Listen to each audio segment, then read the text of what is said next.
السلام علیکم ورحمۃ اللہ وبرکاتہ. میں رقیہ نائب، لیکچر ان پولیٹیکل سائنس.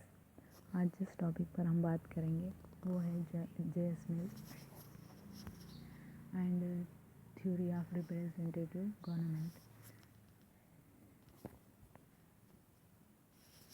سب سے پہلے ہم جے ایس مل کا مختصر تعارف دیکھیں گے کہ جے ایس مل 20 مئی 1806 میں انگلینڈ میں پیدا ہوئے. یہ انگلش فلاسفر تھے.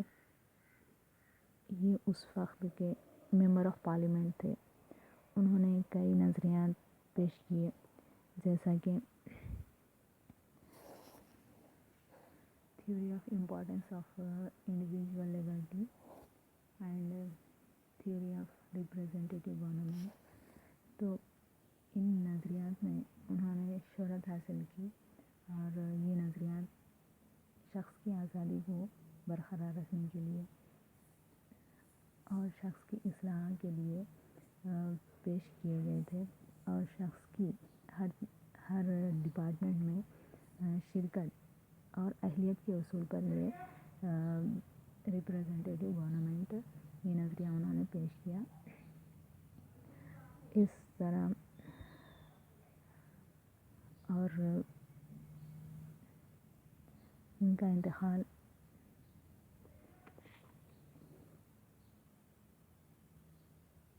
66 سال کی عمر میں 1873 عیسوی میں ہوا. تو آج ان کا جو نظریہ ہے ریپریزنٹیٹیو گورنمنٹ، اس کے بارے میں ہم تفصیلی جائزہ لیں گے.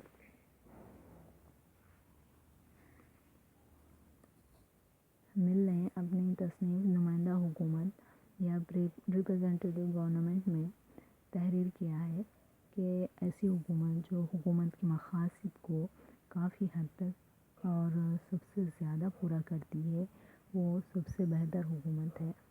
یعنی ایک حکومت جب قائم ہوتی ہے 5 سال کی میعاد کے لیے، تو اس کے سامنے 5 سال میں بہت سارے کام کرنے کے لیے ہوتے ہیں، یعنی کئی گولز ہوتے ہیں جس کو وہ پورا کرنا ہوتا ہے. لیکن بہت ساری حکومتیں یا تو وہ پورا کر سکتی ہیں، یا پھر بہت ساری حکومتیں کئی حکومتیں ایسی ہیں جو وہ پورا کر دیتی ہیں، وہ گولز کو پورا کرتی ہیں 5 سال میں. لیکن کئی حکومتیں ایسی ہیں جو نہیں کر سکتی ہیں. تو وہ کہتے ہیں کہ ایسی حکومت جو حکومت کے مقاصد یعنی حکومت کے کام کو کافی حد تک پورا کرے اور سب سے زیادہ اہمیت دیں ان کاموں کو، وہی سب سے بہتر حکومت ہے. وہی سب سے بہتر حکومت ہے، یہ انہوں نے بتایا. تاہم جو جواز حکومت کے قیام کا جواز یہ ہو کہ حکومت 2 قسم کے کام انجام دے. حکومت 2 قسم کے کئی قسم کے کام انجام دے، جیسے کہ انہوں نے بتایا کہ شہریوں کی موجودہ صلاحیت اور شعور کا استعمال کرے. یعنی جب حکومت قائم ہوتی ہے تو اس کے سامنے جو عوام ہوتے ہیں ان کی صلاحیتیں کیا ہیں وہ یہ جانے، یا پھر ان کا شعور کتنا ہے، یعنی انہیں کتنی معلومات ہے اس کا وہ تفصیلی جائزہ لیں. اس کے بعد انہی کے مفاد کے حصول کی خاطر انہیں استعمال بھی کرے، یعنی ان کی موجودہ صلاحیتوں کو استعمال کرے اور ان کے شعور میں اضافہ کرتے ہوئے انہیں زیادہ ترقی دے. حکومت شہریوں کی اخلاقی، ذہنی اور عملی صلاحیتوں کی اصلاح کرے. یعنی اخلاقی صلاحیتیں کو اور ذہنی صلاحیتوں کو اور عملی صلاحیتوں کی اصلاح کرے یا فروغ دیں. حکومت شہریوں کی حفاظت و تعلیم کے فرائض انجام دے. حکومت شہریوں کی حفاظت کرے، تعلیم کے فرائض، یعنی جب ایک حکومت قائم ہوتی ہے تو وہی معاشرہ سب سے کامیاب ہوتا ہے جو حکومت اس کے لیے تعلیم کو فراہم کرے. تعلیم فراہم کرنا حکومت کا جیسے تحفظ کے بعد حکومت کا اولین فریضہ تعلیم ادا کرنا ہے. تعلیم کے فرائض یعنی جہاں اسکولس نہیں ہیں وہاں پر اسکولس یا پھر کالجز یا یونیورسٹیز کو قائم کرنے کی کوشش کرے. مل نے حکومت کو مشورہ دیا کہ وہ اقلیتوں کو پارلیمنٹ میں مناسب نمائندگی عطا کرے. وہ یہ دیکھتے تھے کہ مل انگلینڈ میں کہ وہاں پر اقلیتوں کو زیادہ سے زیادہ نمائندگی نہیں دی جاتی پارلیمنٹ میں، تو کہتے ہیں کہ اقلیتوں کو وہاں پر نمائندگی دے، ان کو بھی شامل کیا جائے حکومت میں۔ پارلیمنٹ میں نشستوں کی تعداد کو ہر پارٹی کے حاصل کردہ ووٹوں کی بنیاد پر متعین کرنا چاہیے، یعنی پارلیمنٹ میں نشستوں کی جو تعداد ہوتی ہے اس کو اس بنا پر دینا چاہیے کہ ووٹ ایک پارٹی نے ووٹ کتنے حاصل کیے۔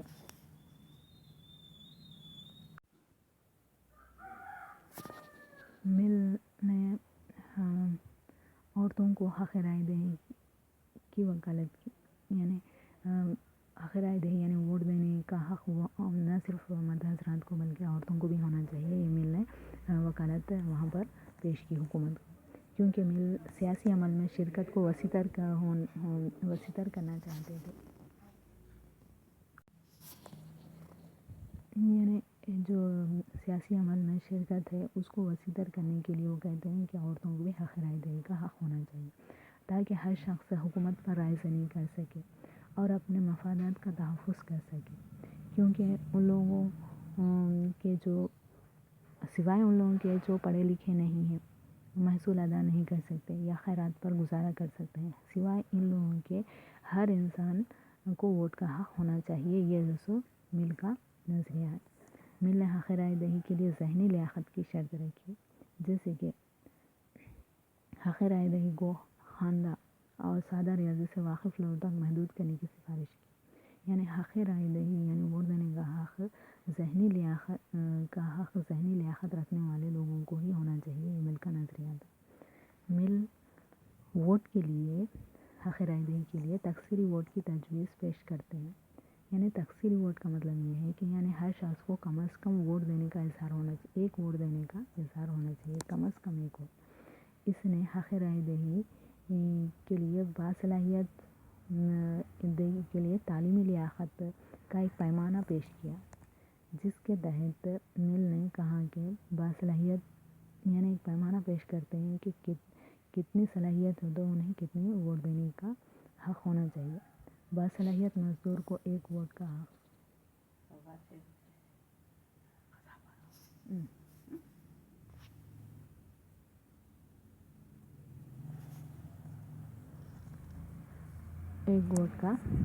ہونا چاہیے۔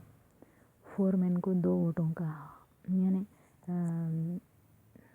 کیا کہتے ہیں، مل نے باصلاحیت تعلیمی لیاقت کا وہ ایک پیمانہ پیش کیا، جس کے تحت مل نے کہا کہ باصلاحیت مزدور کو 1 ووٹ کا حق ہونا چاہیے، اور فورمین جو ہوتے ہیں ان کو 2 ووٹوں کا حق ہونا چاہیے۔ فورمین سے مل کے جو مزدوروں کے اوپر ایک جو ڈائریکٹ کرتے ہیں یا سپروائز کرتے ہیں مزدوروں کو، اس کو فورمین کہا جاتا ہے۔ مل کے مزدوروں کو ڈائریکٹ کرنے والا یا پھر سپروائز کرنے والے کو فورمین کہا جاتا ہے، اس کو 2 ووٹوں کا حق دیا گیا۔ اور پیشہ ور لوگوں، صنعتوں، فنکاروں اور عوامی عہدیداروں اور یونیورسٹی گریجویٹس اور علمی انجمنوں کے ممبرز کو 5 ووٹوں کا حق دیا گیا۔ تکثیری ووٹنگ کا مقصد صرف اخلاقی اہلیت کے حامل سربراہان مجلس قانون ساز کے لیے منتخب ہو سکے، یعنی تکثیری ووٹ کا مقصد کیا تھا کہ جو اہل ہیں، جو اہلیت رکھنے والے نمائندے ہیں، انہیں کو اس کے ذریعے کیا کیا جائے، منتخب ہو سکیں وہ لوگ، اس لیے تکثیری ووٹ کا، چاہے ایک باصلاحیت مزدور کو، ایک فورمین کو 2 ووٹوں کا حق اور ممتاز دانشوروں کو زیادہ سے زیادہ 5 ووٹوں کا حق دیا گیا، جس کی وجہ سے ممتاز دانشور اچھے ایک اہل امیدوار کا انتخاب کر سکے۔ قانون سازی کا کام ایک تدوین کمیشن کے ذریعے ہو جو چند ماہرین قانون پر مشتمل ہو، یعنی پارلیمنٹ کو حتمی اختیارات دینے کی وکالت کرتے ہیں قانون سازی کے لیے، اور ایک چند ماہرین قانون پر مشتمل ہوں۔ مل رازدارانہ بیلٹ کا مخالف اور کھلے بیلٹ کا معید تھا، یعنی مل نے کہا کہ مل کے مطابق حق رائے دہی ظاہری طور پر ہونی چاہیے، نہ کہ رازدارانہ طور پر۔ اگر حق رائے دہی ظاہری طور پر ہو تو قابل نمائندوں کی قابلیت کھل کر سامنے آئے گی، اور جو لوگ یعنی نااہل نمائندوں کو ووٹ دینے والے ہوتے ہیں تو ان کی اصلاح ہو جائے گی، یعنی جو نااہل نمائندے جن کو لوگ چننے والے منتخب کرنے والے ہوتے ہیں ان کی اصلاح ہو جائے گی اگر کھلے بیلٹ سسٹم وہاں پر موجود ہو تب۔ مل نے کہا کہ مقامی حکومتوں کو وسعت دی جائے تاکہ عوام کی زیادہ سے زیادہ تعداد کو جمہوریت میں حصہ لینے کا موقع مل سکے۔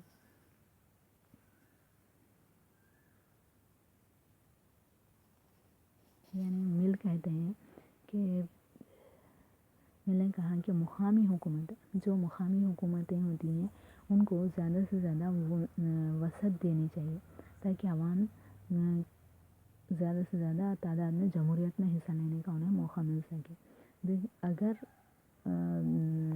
جو دیہات ہوتے ہیں اس لیول پر مقامی حکومتوں کو قائم کیا جائے تو لوگوں کو شعور پیدا ہو جائے گا کہ حکومت جانے کا کہ حکومت کس طریقے سے کام کرتی ہے، اس کا اسٹرکچر کیا ہے، اس کے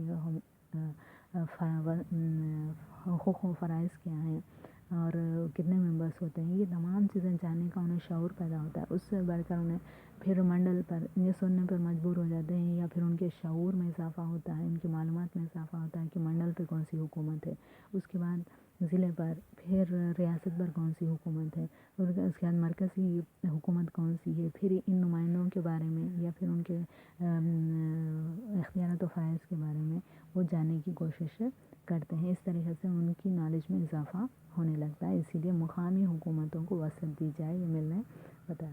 مل نے پارلیمنٹ کے لیے سالانہ انتخابات کے خیالات کو رد کر دیا، یعنی مل کہتے ہیں کہ سالانہ انتخابات نہ ہونے چاہیے۔ انہوں نے یہ نہیں کہا کہ کتنے سالوں میں ہونے چاہیے بلکہ کہا کہ سالانہ انتخابات نہیں ہونے چاہیے۔ وہ دانشوروں پر کمتر لوگوں کے کنٹرول کا مخالف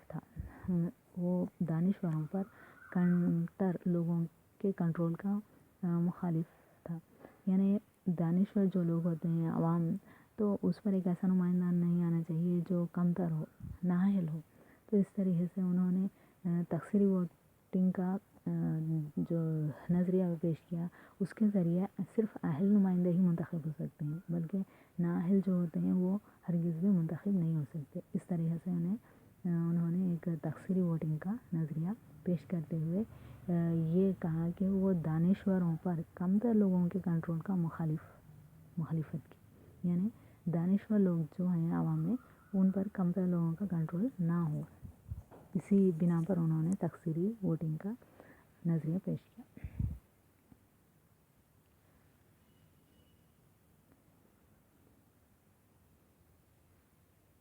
مل نے نشستوں کی تعداد کو ہر پارٹی کے حاصل کردہ ووٹوں کی بنیاد پر متعین کرنے کا مشورہ دیا، یعنی مل کہتے ہیں کہ نشستوں کی تعداد جو پارلیمنٹ کی جو نشستیں ہوتی ہیں تو اس کو کس طریقے سے ڈیوائڈ کیا جائے۔ اب ہمارے پاس یہ ہے کہ جو پارٹی زیادہ سیٹس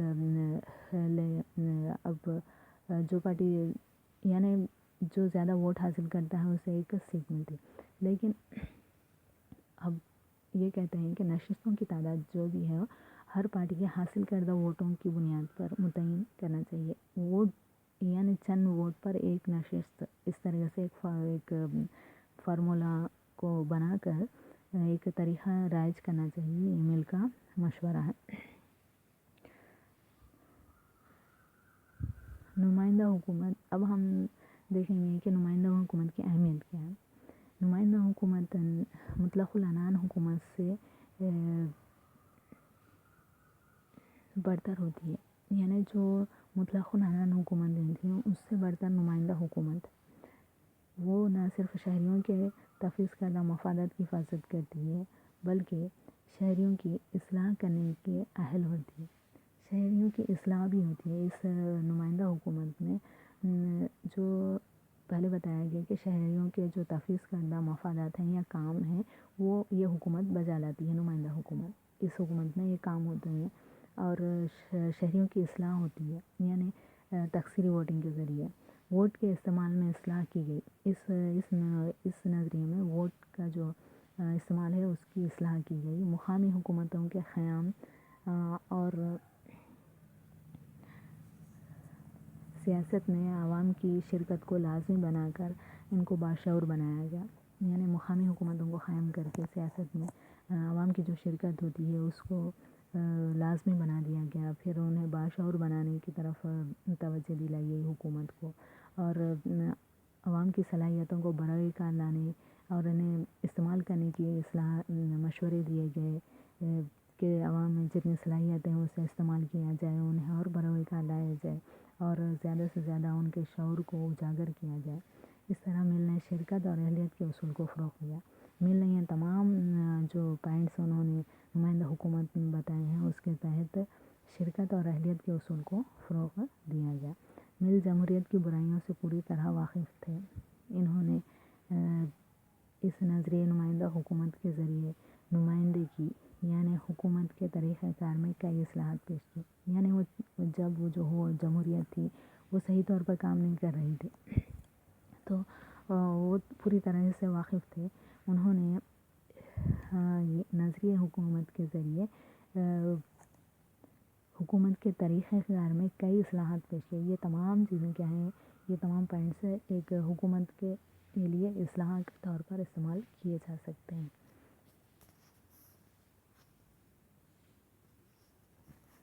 اس طرح سے یہ ٹاپک مکمل ہوا۔ امید ہے کہ آپ کو سمجھ میں آ جائے گا۔ اب اجازت لیتے ہیں، اللہ حافظ۔